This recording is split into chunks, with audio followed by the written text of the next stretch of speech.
میں سٹارٹ کر رہی ہوں ہمارا آج کا ایک مکمل ناول۔ اب جلدی سے سٹارٹ کرتے ہیں اس ناول کو۔ وہ اس کے چلانے کی آواز سیڑھیاں چڑھتے ہی سن چکا تھا اور یہ بھی جان چکا تھا کہ وہ کیوں اور کس پہ چلا رہی ہے۔ جب ہی وہ کچھ سوچتے ہوئے بھاری قدم اٹھاتا کمرے کی عین سامنے پہنچ گیا تھا، جب اندر سے فیروز صاحب کی دھیمی اور تھکی تھکی سی آواز سنائی دی۔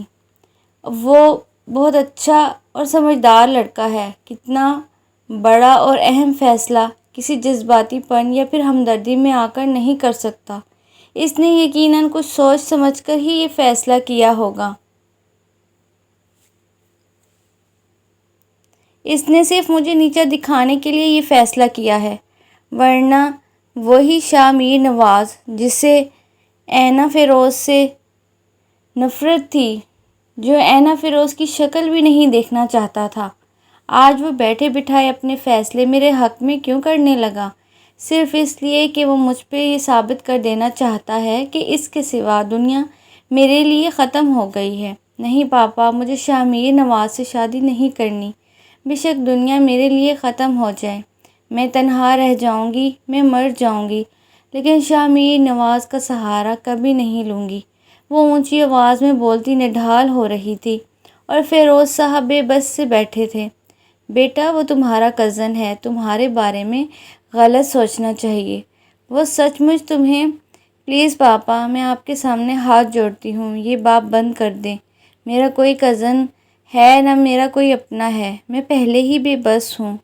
مجھے اور بے بس مت کریں، مجھے میرے حال میں جینے دیں پلیز۔ وہ ہاتھ جوڑتی روحان سی ہو رہی تھی۔ لیکن بیٹا، اس طرح زندگی کیسے؟ زندگی؟ وہ ان کی ادھوری بات پہ چیخ اٹھی تھی۔ کون سی زندگی پاپا؟ یہ میری زندگی ہے، یہ آپ کو زندگی نظر آتی ہے؟ وہ کہتے کہتے بلک بلک کر رو پڑی تھی۔ مجھے تنہا چھوڑ دیں۔ اس سے مزید باہر کھڑا رہنا مشکل ہو گیا تھا۔ وہ ادھ کھلا دروازہ ناک کر کے اندر آ گیا۔ وہ تو اسے دیکھ کر ہی نفرت سے رخ موڑ گئی تھی، جبکہ فیروز صاحب کو کچھ حوصلہ ہوا تھا۔ چند سیکنڈ کمرے میں خاموشی چھائی رہی اور اس خاموشی کو وقفے سے اس کی سسکیوں کی آواز بے ترتیب کر رہی تھی، اور یہی آواز فیروز صاحب کے لیے اذیت کا باعث بن رہی تھی اور ان کی تکلیف کا احساس کرتے ہوئے اسے بولنا پڑا تھا۔ انکل، پاپا آپ کو نیچے بلا رہے ہیں۔ میں نے کچھ اس انداز سے کہا جیسے کہہ رہا ہوں آپ جائیے، اس سے میں نبٹ لیتا ہوں، اور وہ قدرے توقف سے اٹھ کھڑے ہوئے تھے۔ دروازے کی سمت بڑھتے ہوئے ان کے قدم بوجھل لگ رہے تھے۔ اس نے پل بھر کے لیے پاس سے گزرتے فیروز صاحب کا ہاتھ پکڑ کر اپنے مضبوط ہاتھ کا مبہم سا حوصلہ دیا تھا اور وہ جاتے جاتے ریلیکس ہو گئے تھے۔ کمرے میں کافی چیزوں کی توڑ پھوڑ بھی نظر آ رہی تھی۔ وہ تو ابھی ابھی آفس سے لوٹا تھا۔ احتیاط سے دروازہ بند کر کے کانچ کے ٹکڑوں کو اپنی بوٹوں تلے رونتا ہوا پینٹ کی جیبوں میں ہاتھ پھنسائے اس کے سامنے آ رکا۔ میرا خیال تھا کہ مجھے تمہارے روبرو آنے کی نوبت نہیں آئے گی اور معاملہ حل ہو جائے گا، لیکن شاید تمہیں ایسا منظور نہیں تھا۔ مجھے کیا منظور ہے اور کیا نہیں یہ جاننے والے آپ کون ہوتے ہیں؟ وہ یکدم اس کی طرف مڑتے ہوئے چلائی تھی۔ میں کون ہوتا ہوں بہت جلد تمہیں بتاؤں گا، لیکن اس وقت میں تمہیں صرف یہ باور کرانے آیا ہوں کہ اس طرح چیخ چلا کر سب کو پریشرائز کر کے تمہیں کچھ نہیں ملے گا۔ ہوگا وہی جو میں چاہوں گا، اور میں تم سے شادی کرنا چاہتا ہوں۔ وہ بلبلا اٹھی تھی۔ ہرگز نہیں، میں جانتی ہوں تم اس شادی یہ کس لیے زور دے رہے ہو، تاکہ بعد میں تم اپنی عظمت کے جھنڈے گاڑ سکو، تمہیں مزید سراہا جائے، لیکن میں ایسا نہیں ہونے دوں گی۔ شاہ میر نواز، جتنی نفرت تم مجھ سے کرتے ہو اور اس سے زیادہ 10 گنا زیادہ نفرت میں تم سے کرتی ہوں۔ میں مر جاؤں گی مگر تم سے شادی نہیں کروں گی۔ چلے جاؤ یہاں سے، میں تمہاری شکل بھی دیکھنا نہیں چاہتی۔ I said get lost from here۔ اس کا لہجہ انتہائی حد تک امیز تھا اور وہ دوسرے ہی پل شاہ میر کا بھاری ہاتھ زناٹے سے اس کے چہرے پہ نقش ہو گیا تھا۔ وہ بیٹھے بٹھائے بیڈ پر لوندھی گری اور شاہ میر کا دل اس کی تکلیف پہ تڑپ کر اس کی سمت لپکا تھا، مگر اس کو اپنے دل کی لگام کھینچ کر رکھنا پڑی تھی، کیونکہ وہ پہلے ہی نرمی اور اپنائیت سے بدظن تھی۔ یہ تھپڑ میں نے انکل پر چیخنے چلانے کے لیے مارا ہے۔ تمہیں اپنی بد دماغی میں بڑے چھوٹے کی تمیز ہی بھول گئی ہو۔ نہ تمہیں اپنا احساس ہے اور نہ ہی کسی اور کا۔ کل شامیر نے غصے سے کہتے ہوئے اسے کاندھے سے پکڑ کر سیدھا کیا تھا، بلکہ جھنجھوڑا تھا اور وہ اس کی بات پر پھٹ پڑی تھی۔ مجھے احساس نہیں ہے مجھے۔ اس نے شامیر کا گریبان پکڑ لیا تھا۔ اینا پلیز۔ شامیر نے کچھ کہنے کی کوشش کی تھی لیکن وہ بھپر گئی تھی۔ بس مجھے کوئی دلیل مت دینا۔ ان 4 سالوں میں مجھے ان دیواروں نے دلیلیں ہی تو دی ہیں اور ان دلیلوں کے سہارے ہی تو جی رہی ہوں ایک ایسی زندگی جو میں ہر طرح سے ہار چکی ہوں۔ شامیر جانتے اور جینے کی خواہش کتنی شدید ہوتی ہے۔ مجھ میں یہ خواہش تھی، میں بھی جینا چاہتی تھی، لیکن اب میں اپنے لیے موت کی دعائیں۔ اینا خدا کے لیے چپ ہو جاؤ، آگے کچھ مت کہو۔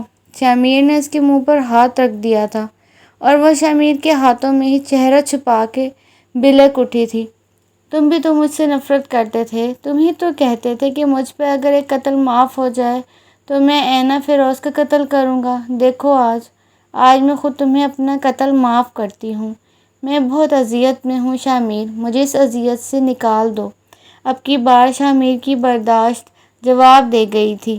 ہاں، تم سچ مچ سب کو تنگ کرنے کے لیے پیدا ہوئی ہو۔ تم نے ہمیشہ سب کو ستایا ہے۔ دیکھو تم نے کس کو ستایا ہے۔ تمہیں ثبوت چاہیے، آج میں تمہیں ثبوت دیتا ہوں۔ وہ غصے سے پلٹ کر کمرے سے چلا گیا تھا اور تھوڑی دیر بعد واپس آیا تو نہ جانے کیا کیا اٹھا لایا تھا اور سب کچھ اس کے سامنے بیڈ پر ڈھیر کر ڈالا تھا۔ دیکھو تم نے کس کو ستایا ہے۔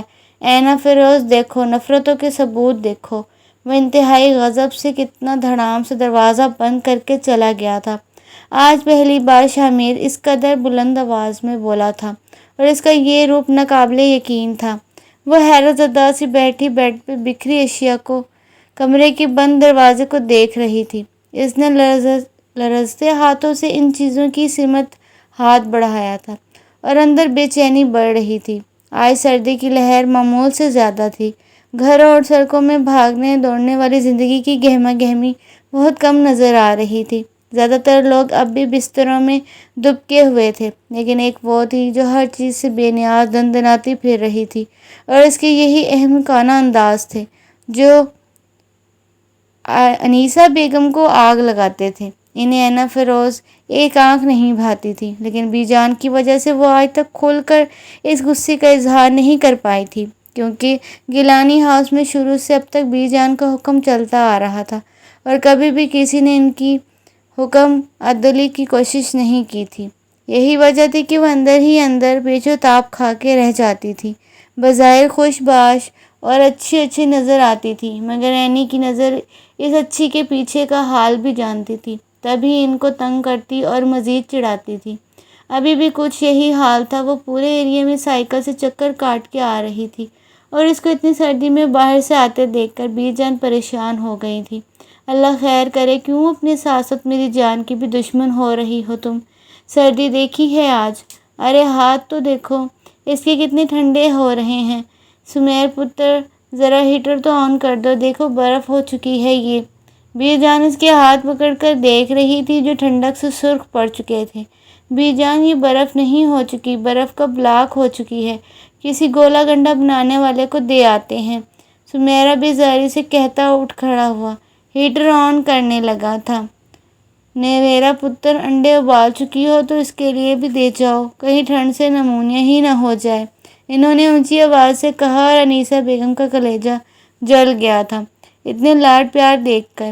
اتنی آسانی سے نمونیا نہیں ہوگا، بڑی مضبوط ہڈی ہے کمبخت کی، وہ منہ ہی منہ میں بڑبڑا رہی تھی۔ دادو پراٹھا بھی۔ اس نے معصومیت کے ریکارڈ توڑے تھے۔ سارا پتر، نویرا سے کہہ دے پراٹھا بھی دے جائے، پھر اس نے اسکول بھی جانا ہے۔ انہوں نے باری باری سب کو حکم جاری کیے تھے۔ کیا نویرا نوکر لگی ہے اس منحوس کی؟ انیسہ بیگم بس تلتمائے جا رہی تھی۔ اسے کیا ہوا ہے؟ شامیر ایک ہاتھ میں اپنے شوز اٹھائے اور ایک ہاتھ میں اپنی ٹائی اور فائل پکڑے واپس آ گیا تھا، اور اینا کو صوفے پہ کمبل میں بیٹھ کر ناشتہ کرتے دیکھ کر حیرت ہوئی تھی۔ سردی لگ رہی تھی اسے، اس لیے یہی ناشتہ منگوا لیا تھا۔ بی جان نے فوراً وجہ بیان کی تھی۔ اسکول کے لیے تیار ہو چکی ہو؟ شامیر جھک کر شوز پہنتے ہوئے اس سے استفسار کر رہا تھا۔ نہیں، بے حد مدھم آواز سنائی دی تھی۔ تو دیکھ کیا رہی ہو؟ اٹھو، جلدی سے ختم کرو یہ سب، وہ تسمے بند کرتے ہوئے سختی سے بولا تھا، اور وہ جلدی جلدی ناشتہ کرنے لگی تھی۔ جب تک وہ تیار ہو کر آئی شامیر بھی ناشتہ ختم کر چکا تھا۔ جاؤ، اب کھڑی کیوں ہو؟ اس نے اسے کھڑے دیکھ کر پوچھا تھا۔ وہ آج میری وین نہیں آئے گی، آپ مجھے ڈراپ کریں گے کیا؟ لیکن مجھے تو کسی کو پک کرنا ہے۔ شامیر اسے اپنے گلے پڑتے دیکھ کر ٹھٹک گیا تھا۔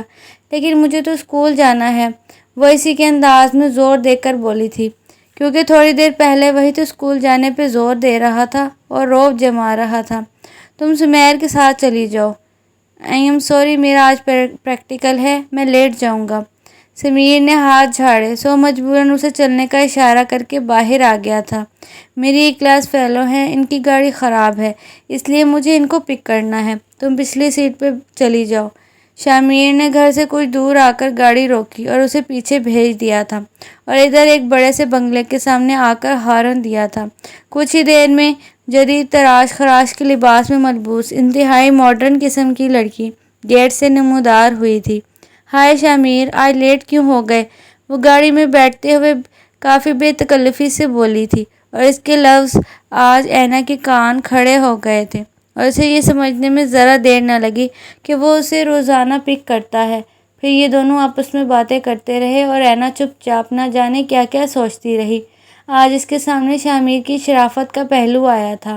اس کے لیے اسے تو کچھ سوچنا ہی تھا، اور اس کی سوچیں اس کے چہرے پہ صاف نظر آ رہی تھی، جن کو شامیر نے بیک ویو مرر سے ہی جانچ لیا تھا، اور خطرے کی گھنٹی بھی سنائی دینے لگی تھی۔ آج گھر میں چہل پہل معمول سے زیادہ تھی، کیونکہ آج رانیہ آپی اپنے بچوں کے ہمراہ تشریف لائے ہوئے تھی، اور ان کے آتے ہی رونقیں کچن سے لے کر گیٹ تک بچھ جاتی تھیں۔ ان رونقوں میں اینا پیش ہوتی تھی۔ اس وقت بھی ہرا بھرا لان اس کے لیے کرکٹ اسٹیڈیم بنا ہوا تھا۔ حمزہ، میرے بعد تمہارا اوور شروع ہوگا، دعا کرو آخری بال پہ آؤٹ ہو جائے۔ اس نے وکٹ پہ کھڑی سوئی کو دیکھا اور خود بالنگ کروانے کے لیے تھوڑی دور چلی گئی تھی۔ ادھر آؤ، ایک پاؤں آگے کر کے ایک پاؤں پیچھے ہی تھا جب عقب سے شامیر کی آواز آئی تھی۔ اس کا گیند والا ہاتھ فضا میں ہی رہ گیا تھا، اور اس نے گردن موڑ کر شامیر کو دیکھا تھا۔ وہ ابھی ابھی گاڑی سے اترا تھا، البتہ اس نے اپنا انداز بدلنے کی زحمت نہیں کی تھی، یوں جیسے اسٹیچو بن گئی تھی۔ میں کہہ رہا ہوں ادھر آؤ۔ اب کی بار آواز اور لہجہ سخت تھے۔ وہ دانت کچکچاتی ہوئی گیند حمزہ کی سمت اچھال کر اس کے قریب آ گئی۔ تم نے میری کلاس فیلو کے بارے میں کسی کو کچھ بتایا تو نہیں؟ شامیر کے لہجے میں صبح والا خدشہ بول رہا تھا۔ اینا اور مشکوک ہو گئی۔ وہ گاڑی والی، وہ جب بھی معصومیت پہ آتی تو حد کر دیتی تھی۔ دیکھو آئینہ، اس کے بارے میں بی جان، نویرا، سارا یا پھر سمیر کو بتانے کی کوئی ضرورت نہیں ہے۔ اس کی گاڑی خراب ہے، ہمیں آج کل اسی کو ڈراپ کر رہا ہوں۔ وہ بہت اچھی لڑکی ہے، کوئی غلط بات مت سوچنا۔ شامیر نے نہ جانے کیوں وضاحت پیش کی تھی۔ صبح تو آپ صرف آج کہہ رہے تھے کہ اس کی گاڑی خراب ہے، اور اب آج کل اتنے بڑے گھر کی بیٹی ہے، وہ کیا اسے دوسری گاڑی چھوڑنے نہیں جا سکتی؟ یا پھر اس کے گھر میں صرف ایک ہی گاڑی ہے؟ وہ بھی بال کی کھال اتارنا خوب جانتی تھی۔ سارا میرا غصہ دبا گیا تھا، کیونکہ آج خود پھنسا ہوا تھا اور وہ شیر ہو رہی تھی۔ دیکھو اینا، تم نے کسی بات کو مرچ مسالہ لگا کر کسی کو بتانے کی کوشش کی تو تم مجھ سے برا کوئی نہیں ہوگا۔ میں نہیں چاہتا کہ میں سب کی نظروں میں مشکوک ہو جاؤں، یا پھر اس لڑکی کے کردار پر کوئی حرف آئے اور مجھے خواہ مخواہ صفائیاں دینا پڑیں۔ اس لیے تمہیں وارن کر رہا ہوں کہ اپنی زبان قابو میں رکھنا، سمجھی تم؟ اس نے سختی سے کہا تھا۔ وہ کندھے اچکا کر پلٹ گئی۔ اینا، کیا بات تھی؟ ماموں نے تمہیں کیوں بلایا تھا؟ حمزہ قریب آ گیا۔ اس کی طبیعت میں تجسس حد سے زیادہ بھرا ہوا تھا۔ تمہارے ماموں کا کسی کے ساتھ زبردست قسم کا افیئر چل رہا ہے، اور وہ اسے چھپا رہے ہیں، وہ بھی اینا فیروز بھی الٹی کھوپڑی والی۔ ماموں کا افیئر؟ حمزہ نے آنکھیں پھیلائیں۔ ہاں، اور اب کسی کو مت بتانا۔ چلو اندر چلتے ہیں اور لوڈو کھیلتے ہیں، اب باہر اندھیرا ہو چکا ہے۔ وہ چنگاری پھینک کر سکون سے ان کے ساتھ اندر آ گئی تھی، جہاں رانیہ آپی برجمان تھی۔